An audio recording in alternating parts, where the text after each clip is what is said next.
संगम नगर नाम का एक गांव था जो अपने पकवानों के लिए मशहूर था। दूर दूर से लोग संगम नगर में खाना खाने आते थे। संगम नगर के बाजार में हर दुकान खाने की ही थी। कहीं ढाबा, कहीं इडली स्टॉल, कहीं चाइनीज स्टॉल, कहीं बिरयानी सेंटर। सब लोग अपने अपने होटल चलाने में खुश थे। ओए स्वामी, कैसा चल रहा है सब? बिल्कुल मस्त। सुबह स्टॉल खुलते ही कस्टमर्स की भीड़ लग जाती है। अरे चंगा है, मेरा ढाबा भी मस्त चल रहा है। दोपहर के खाने में और रात के खाने दोनों समय काफी कस्टमर्स होते हैं। मेरा चाइनीज कॉर्नर तो बस रात में ही चलता है भाई। वो तो है, पर तेरे कॉर्नर पे सबसे ज्यादा भीड़ लगी रहती है। हाँ, रहेगी ही ना। चाइनीज खाना इंडियन में सबसे पसंदीदा खाना है। अरे मैं नहीं मानता। साउथ इंडियन खाना इंडिया में सबसे पसंदीदा खाना है। मुझे तो लगता है पंजाब के आलू के पराठे सबसे पसंदीदा हैं। शायद ही कोई ऐसा होगा जिसने आलू के पराठे ना खाए हों। चाइनीज तो हर कोई खाता है। हमारा इडली भी हर कोई खाता है। तो कैसे पता चलेगा कि सबसे पसंदीदा खाना कौन सा है? हमको किसी बहुत इंटेलिजेंट इंसान से पूछना चाहिए। गांव के बूढ़े चाचा जी, वो तो जिंदगी भर खुद बावर्ची रहे हैं। उन्हें जरूर पता होगा। चलो उनसे ही पूछते हैं। हाँ चलो उनसे पूछते हैं। तीनों होटल मालिक बूढ़े चाचा जी के पास गए। क्या बात है, आज तुम तीनों एक साथ यहाँ पर कैसे आना हुआ? चाचा, तुम हमको बताओ कि इंडिया का सबसे पसंदीदा खाना कौन सा है? पंजाबी, साउथ इंडियन या चाइनीज? अब ये तो बहुत ही पेचीदा सवाल है। भारत के अलग अलग भागों में अलग अलग खाने पसंद किए जाते हैं। ये बताना मुश्किल है कि इन सब में सबसे पसंदीदा खाना कौन सा है। तो हम कभी पता नहीं लगा पाएंगे। एक रास्ता है, प्रतियोगिता। ओ चाचा जी, कैसी प्रतियोगिता, जरा हमें बताइए तो। तुम तीनों विशाल आकार के पकवान बनाओ अलग अलग और उन्हें लोगों के सामने रख दो। लोग खुद चखकर तुम्हें बता देंगे कि वो उन्हें पसंद आया या नहीं आया। चाचा जी, वो हमको कैसे बताएंगे? वो क्या कहते हो तुम लोग, लाइक से। उन्हें जिस किसी का भी खाना अच्छा लगेगा वो उस पकवान के आगे एक लाइक का चिन्ह लगा देंगे। ओए अरे वाह, ये तो बहुत ही अच्छा आइडिया है। इससे कितने सारे लोगों को हमारे पकवानों का स्वाद भी मिल जाएगा। और तो और हमारी पब्लिसिटी भी होगी। हमारा दुकान फेमस हो जाएगा। मुझको भी ये आइडिया पसंद आया चाचा जी। थैंक यू चाचा जी। बूढ़े चाचा के आइडिया के हिसाब से तीनों होटल वालों ने प्रतियोगिता की तैयारियां करनी शुरू कर दी। सारे गांव में पोस्टर्स लग गए। ये प्रतियोगिता इतनी अलग थी कि जल्दी ही वायरल हो गई और इस प्रतियोगिता को कवर करने न्यूज रिपोर्टर्स भी पहुंच गए। ये प्रतियोगिता गांव के ग्राउंड पर ही हो रही थी, जहां तीनों होटल्स के मालिक और उनके बावर्ची पकवान बनाने की तैयारी कर रहे थे। हरदीप जी, आपको इस कंपटीशन का आइडिया कहां से आया? अरे इस कंपटीशन का आइडिया हरदीप को नहीं, बूढ़े चाचा जी को आया था। अच्छा, और वो क्यों? वो इसलिए कि हम तीनों को समझ में नहीं आ रहा था कि इंडिया का सबसे पसंदीदा खाना कौन सा है। तो ये जाइंट खाना की प्रतियोगिता इसलिए हो रही है ताकि पता चल सके कि इंडिया का सबसे पसंदीदा खाना कौन सा है, पंजाबी, साउथ इंडियन या चाइनीज। जानने के लिए देखते रहिए कुकू टीवी। सारे बावर्ची अपने अपने पकवान बनाने लगे। कोई बड़ी सी थाल में आटा गूंथ रहा था तो कोई बड़े से पतीले में नूडल्स बॉईल कर रहा था। काफी लोग जमा हो चुके थे। कुछ घंटों बाद विशाल पकवान तैयार हो चुके थे। स्वामी ने एक बहुत ही विशाल मसाला डोसा बनाया था। चिंग ने विशाल नूडल्स और सूप बनाए थे और हरप्रीत ने विशाल पराठे और बटर चिकन बनाया था। अब ये प्रतियोगिता शुरू होने वाली है। हमारी आप सबसे गुजारिश है कि आप कृपया तीनों पकवानों को चखे और फिर अपना लाइक दे। आपका लाइक डिसाइड करेगा कि इंडिया का सबसे पसंदीदा पकवान कौन सा है। ये सुनकर दर्शकों में उत्साह बढ़ गया। पहले एक छोटी बच्ची आई। बच्ची ने पहले पराठा खाया, फिर विशाल मसाला डोसा और फिर नूडल्स खाए। बच्ची ने अपना लाइक नूडल्स को दिया। पहला लाइक नूडल्स को मिला है। इसके बाद एक एक करके कई लोग आए। कुछ को पराठा पसंद आया, कुछ को मसाला डोसा, तो कुछ को चाइनीज नूडल्स। चाइनीज खाने को 40 लाइक्स मिले हैं, पंजाबी खाने को 39 लाइक्स मिले हैं और साउथ इंडियन खाने को 41 लाइक्स मिले हैं। लेकिन अब तक प्रतियोगिता समाप्त नहीं हुई है, अभी 2 घंटे और बाकी हैं। स्वामी ये देखकर मन ही मन खुश था कि वो जीतने वाला था। कुछ देर में और लोगों की भीड़ आ गई। इन लोगों ने भी एक एक करके सारे पकवान खाए और अपना लाइक दिया। अब ये प्रतियोगिता समाप्त हो चुकी है और आश्चर्य की बात यह है कि पंजाबी, चाइनीज और साउथ इंडियन तीनों को 100-100 लाइक्स बराबर मिले हैं। ये सुनकर हरप्रीत, स्वामी और चिंग तीनों परेशान हो गए। अयो, अब कैसे पता चलेगा कि कौन सा खाना सबसे ज्यादा पसंदीदा है? क्या पता। तभी वहाँ बूढ़े चाचा पहुँचे। आपने तो बोला था कि हमें इस प्रतियोगिता से समझ में आ जाएगा कि सबसे पसंदीदा खाना कौन सा है, पर यहाँ तो तीनों को 100-100 लाइक्स मिले हैं। तुम तीनों अब भी नहीं समझे? अयो क्या? यही कि तुम तीनों के सारे खाने मतलब सारे पकवान इंडिया को पसंदीदा हैं। खाना इंडिया को तोड़ता नहीं जोड़ता है। साउथ इंडिया की इडली जितनी वहाँ चाव से खाई जाती है उतनी ही दिल्ली में भी चाव से खाई जाती है। पंजाब के पराठे बंगाल के हर घर में बनते हैं और देसी चाइनीज का स्वाद पूरब से पश्चिम तक बिल्कुल नहीं बदलता। जैसे भारत की एक राष्ट्र भाषा नहीं हो सकती, वैसे ही एक पसंदीदा खाना भी नहीं हो सकता, क्योंकि भारत अपनी विविधता के लिए ही जाना जाता है। ये सब टीवी पर लाइव दिखाया जा रहा था। तो देखा आपने कि कैसे इस जायंट फूड कंपटीशन ने इंडिया को जोड़ दिया। सच कहते हैं ये गांव वाले, इनके बूढ़े चाचा सच में बहुत बुद्धिमान हैं। लखन सिंह का बेटा चमन दिल्ली यूनिवर्सिटी से ग्रेजुएशन करके वापस अपने गांव लौटता है। आ गए बेटा, आगे क्या करने का इरादा है? मैं तो कहता हूँ तुम IAS की तैयारी कर लो। नहीं पिताजी, हमारे देश को इस समय बिजनेस करने वालों की जरूरत है, ऐसे लोगों की जो रोजगार पैदा कर सकें। मैं कोई ना कोई बिजनेस ही करूंगा। आज तक हमारे परिवार में किसी ने बिजनेस नहीं किया और हमारे पास पैसे भी नहीं हैं, तो बिजनेस कैसे होगा? आप पैसों की चिंता ना करें पापा, धंधा करने के लिए दिमाग चाहिए। थोड़े पैसों में भी धंधा शुरू किया जा सकता है। चमन बाजार में जाता है और देखता है कि लाला राम ढाबे पर बहुत सारे खाना खाने वालों की भीड़ लगी हुई है। मुझे एक ढाबा खोलना चाहिए और इसके लिए किसी बड़ी पूंजी की भी जरूरत नहीं है। चमन अपने दोस्तों से पैसे उधार लेकर एक ढाबा खोल लेता है। चमन खाने में बहुत ही अच्छा वाला माल इस्तेमाल करता, अच्छा वाला आटा, अच्छे वाले चावल। शुरू के 2 दिन चमन के ढाबे पर कोई नहीं आता। फिर एक दिन एक आदमी आता है। अरे भाई, कितने रुपए की थाली दी है? मात्र 40 रुपए की सर। फिर 2-3 लोग और भी आते हैं। सभी लोग चमन के खाने की बहुत तारीफ करते हैं। चमन की सब्जी खाकर लोग उंगलियां चाटते रह जाते। ऊपर से चमन का व्यवहार भी बहुत अच्छा था। वो अपने ग्राहकों की बहुत इज्जत करता। लेकिन धीरे धीरे चमन की दुकान पर भीड़ बहुत ज्यादा बढ़ने लगी।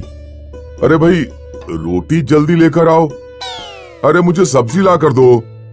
अरे मेरे चावल खत्म हो गए, मेरे लिए चावल लेकर आओ। एक दिन चमन किसी ग्राहक को सब्जी देने जा रहा होता है।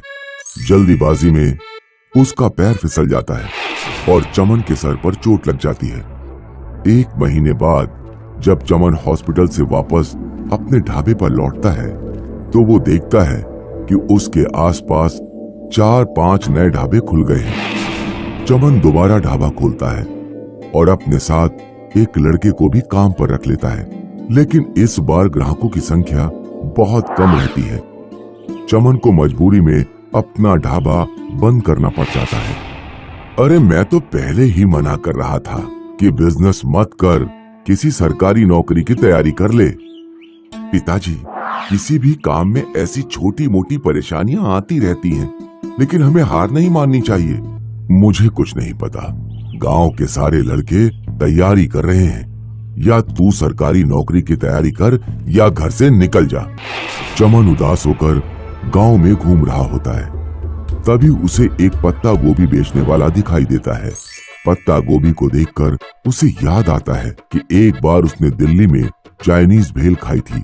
क्यों ना चाइनीज भेल का धंधा ही शुरू किया जाए।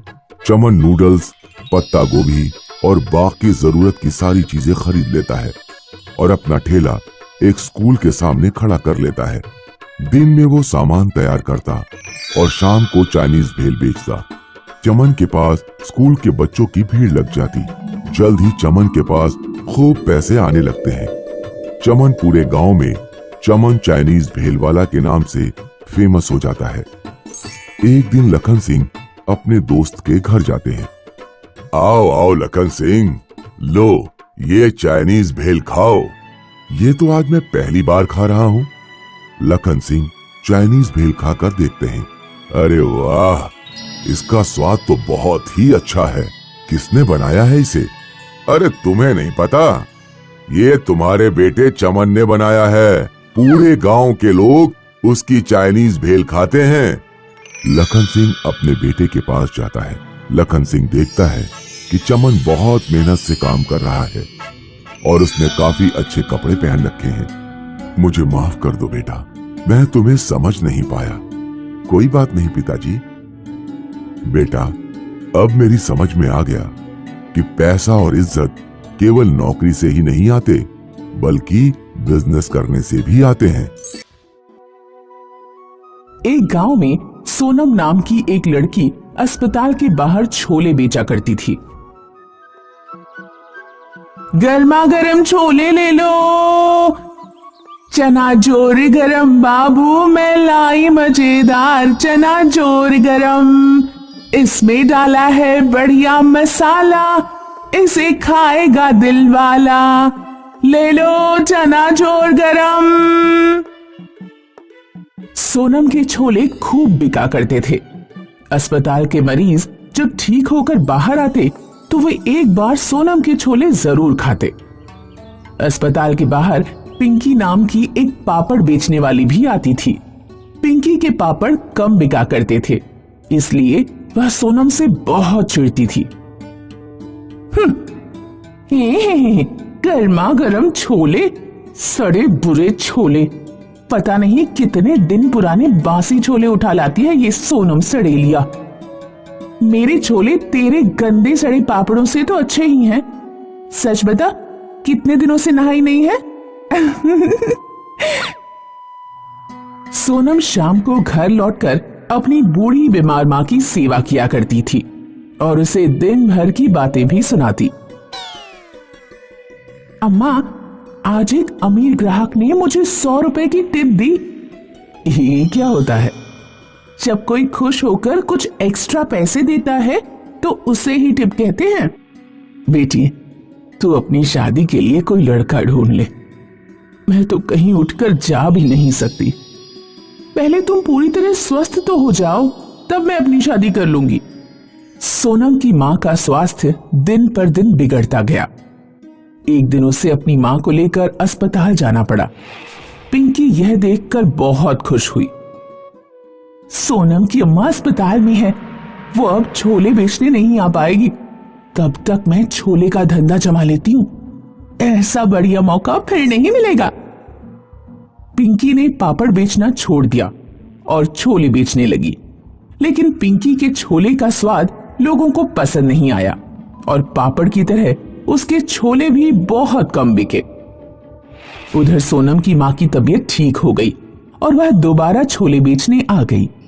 सोनम के वापस आते ही उसके पास ग्राहकों की भीड़ लग गई। मैंने छोले बेचे तो किसी को पसंद नहीं आए, और इस सड़ेलिया के छोले देखो, लोग कैसे लपालप खा रहे हैं।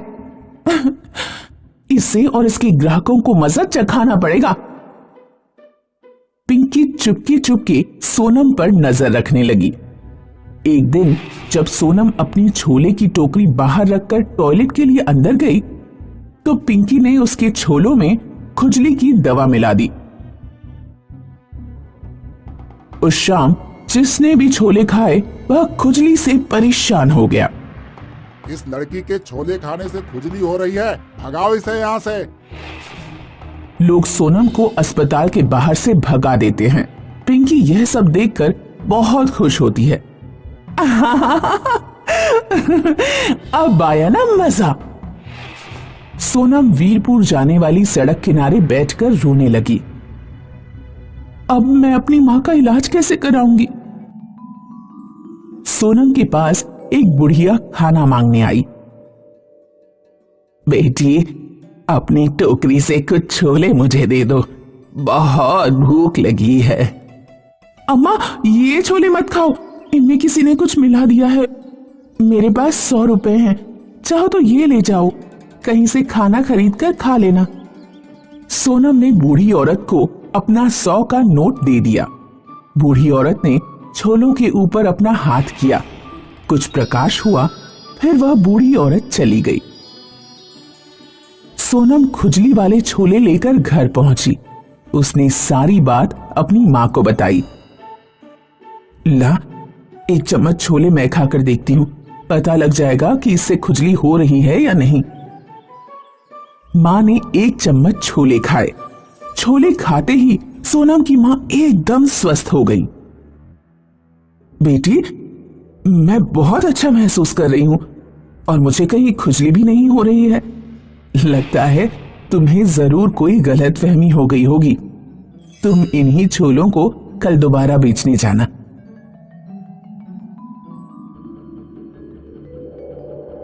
सोनम अगले दिन ही छोले लेकर अस्पताल के बाहर पहुंची। अस्पताल के बाहर यह बात फैल गई कि एक लड़की जादुई छोले बेच रही है, जिसके छोले खाने से कोई भी बीमारी ठीक हो जा रही है। सोनम के पास रोगियों की भीड़ उमड़ने लगी। लोगों ने उसे 2 गुने 3 गुने पैसे दिए और छोले खाए और सभी स्वस्थ होकर अपने घर लौट गए। पिंकी को भी यह बात पता लगी। जादुई छोले, ये क्या पागलपन है? जरा मैं भी तो खाकर देखूं। पिंकी ने भी सोनम के छोले खरीदे। जैसे ही उसने छोले खाए उसे भयानक खुजली होने लगी। अरे अरे अम्मा, मर गई रे, ये क्या हो रहा है? हर जगह बहुत खुजली हो रही है। मर गई रे, मर गई। सोनम ने देखा कि बूढ़ी औरत जिसे उसने 100 का नोट दिया था दूर खड़ी मुस्कुरा रही है। सोनम समझ गई कि जादुई छोले उसी बूढ़ी अम्मा का चमत्कार है। बूढ़ी औरत पिंकी के पास गई और उससे बोली, क्या अब भी तुम कभी दूसरों के सामान में कोई उल्टी सीधी चीज तो नहीं मिलाओगी? अगर तुम वादा करो तो मैं तुम्हारी खुजली ठीक कर दूं। हाँ, मेरी खुजली जल्दी से ठीक करो। मैं वादा करती हूँ, आगे से कोई शरारत नहीं करूंगी। औरत पिंकी को ठीक कर देती है और गायब हो जाती है। मुंबई जैसे भीड़ भाड़ वाले शहर में एक लड़का रहता था, माही। माही लगभग 22-23 साल का था।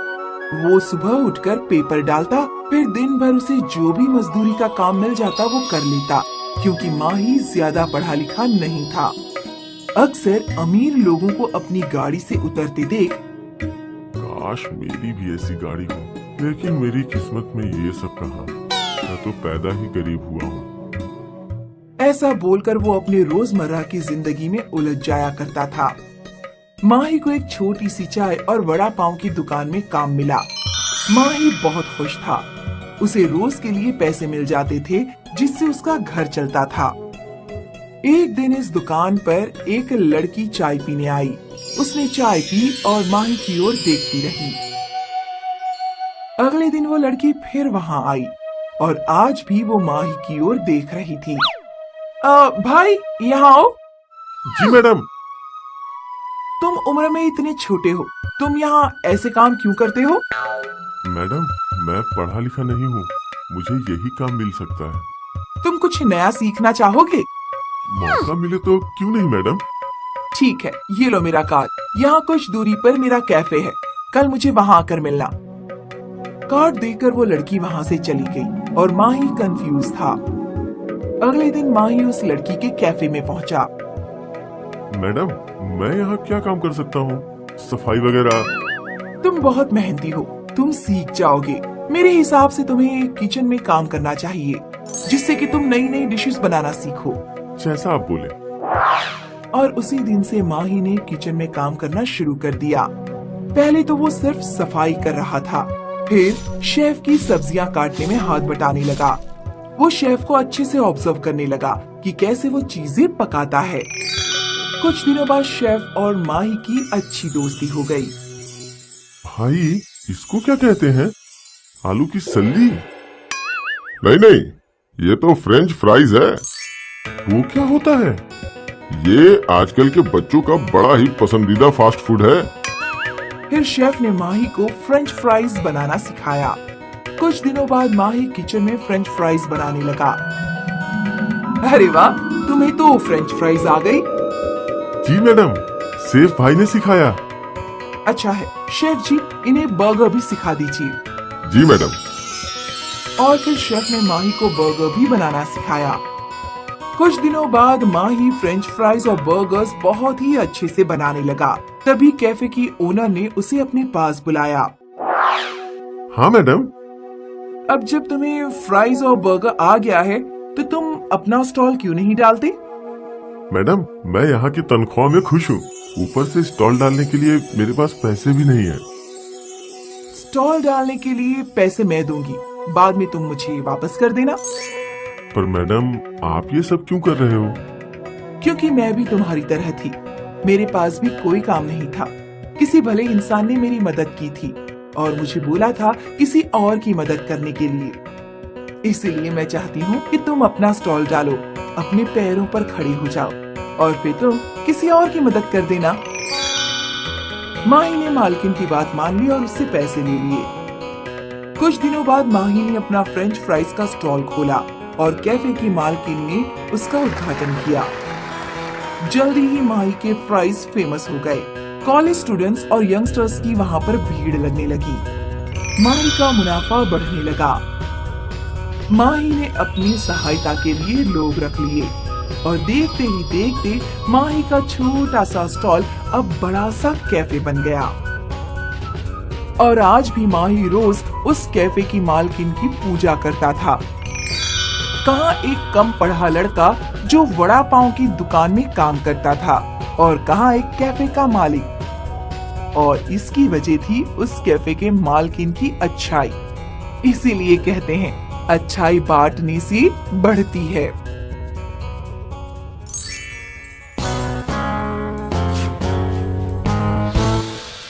ये कहानी है एक मजदूर की। छगन सेठ लाल चंद जी के खेतों में काम किया करता था।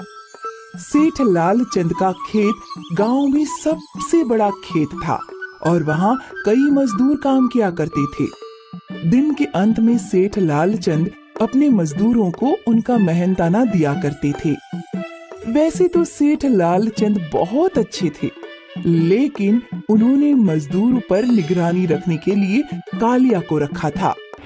अरे ओ कमला, कब से देख रहा हूँ वहीं बैठी हो। इतना आराम करोगी तो मजदूरी नहीं मिलेगी, समझी? अरे भाई, मेरी तबीयत खराब है। वो सब मैं नहीं जानता, काम पे आई हो तो काम करो। कालिया अक्सर मजदूरों को खरी खोटी सुनाया करता था।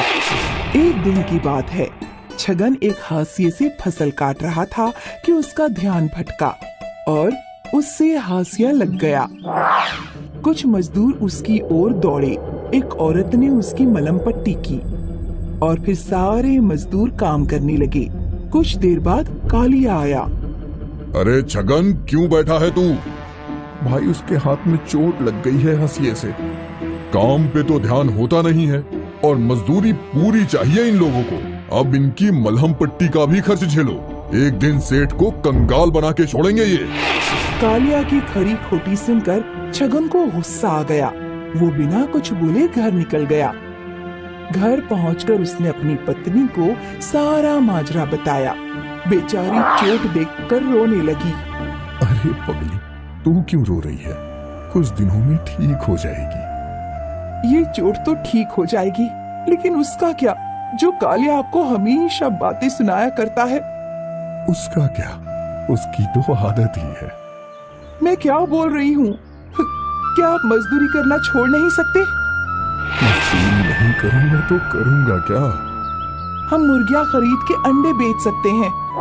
और मुर्गियों के लिए पैसे कहाँ से आएंगे? मेरा क्या, बाप दादा विरासत में कोई खजाना थोड़ी ना छोड़ के गए हैं। माला ने अपने हाथों के दोनों कंगन निकाले और कानों की बालियां भी। गहने सिर्फ शोभा बढ़ाने के लिए नहीं, बल्कि जरूरत के समय काम आने के लिए भी होते हैं। नहीं नहीं, मैं ये नहीं ले सकता। माला की अधिक जिद करने पर छगन ने वो गहने ले लिए। छगन और माला बाजार गए और वहाँ उन्होंने वो गहने एक सोनार के पास गिरवी रख दिए और उन्हें 2000 रुपए मिल गए। फिर माला और छगन एक मुर्गी वाले के पास गए। भाई, एक मुर्गी कितने की है? वैसे एक मुर्गी 100 रुपए की है, लेकिन अगर आप 10 मुर्गियां लो तो मैं एक मुर्गी मुफ्त में दे दूंगा। अरे वाह! छगन ने व्यापारी को 1000 रुपए दिए और व्यापारी ने एक बड़ी सी टोकरी में 10 मुर्गियां और एक मुर्गा भर दिया। छगन और माला घर आए और फिर उन्होंने बैम्बू के टुकड़ों से मुर्गियों के लिए एक घर बनाया। मुर्गियों को अंदर खेलता कूदता देख माला और छगन बहुत खुश थे। अगले दिन माला ने सभी मुर्गियों के अंडे इकट्ठे किए। छगन उन अंडों को एक व्यापारी के पास ले जाता और उसे 10 अंडों के 30 रुपए मिला करते। ये उनका रोज का सिलसिला था। एक महीना बीत गया और आज छगन अपनी महीने की आमदनी गिन रहा था। एक दिन का 30 रुपए मतलब महीने का 900 रुपए। और आपको मजदूरी मिलती थी 500 रुपए। मैं सोच रहा हूँ कुछ पैसे जोहरी को दे आऊं। नहीं नहीं, जो पैसे ज्यादा हैं उनसे और मुर्गियाँ खरीद लाएंगे, इससे और ज्यादा मुनाफा होगा। छगन ने माला की बात मान ली और वो व्यापारी से 5 मुर्गियाँ खरीद लाया। अब उन्हें रोज 15 अंडे मिला करते थे। ये देख माला बहुत खुश थी। अगले महीने जब छगन वापस हिसाब करने बैठा तो हर दिन का 45 रुपए मतलब महीने का 1350 रुपए। अरे बाप रे! अब छगन को गणित समझ आ गया। अब अगले 3 महीने तक छगन 10-10 मुर्गियाँ खरीदता रहा। अब कुल मिलाकर छगन के पास 50 मुर्गियाँ थीं। अब से रोज उसे 150 रुपए मिला करते थे। ये देख वो बहुत खुश था। इस बार जब उसने हिसाब किया, पूरे महीने में 4500 रुपए कमाए हैं। देखा, मैं ना कहती थी। हाँ हाँ, चलिए, कब तक मेरे हाथ खाली रहेंगे? दोनों सुनार के पास गए। 2000 रुपए के ब्याज के साथ 2250 रुपए हुए हैं। ये लीजिए। छगन ने पैसे दिए और जेवर वापस ले लिए। वहाँ छगन को एक नथनी दिखी। वो नथनी कितने की है? ज्यादा नहीं, सिर्फ 450 रुपए की। वो भी दे दीजिए। माला ने नई नथनी पहनी और वो बहुत खुश थी। इसके बाद छगन ने अपना अंडों का व्यापार जारी रखा और सिर्फ 1 साल में उसकी आमदनी 30,000 रुपए हो गई। अब उसका खुद का पोल्ट्री फार्म था। फार्म पे काम करने के लिए नौकर चाकर थे और उनकी छोटी सी कुटिया अब एक बड़ा सा बंगला बन गया था। अब छगन और माला अपनी जिंदगी में बहुत खुश थे। सिर्फ 1 साल पहले छगन एक मजदूर था और अब वो एक पोल्ट्री का मालिक। अगर माला जिद ना करती तो अब भी छगन मजदूर ही होता।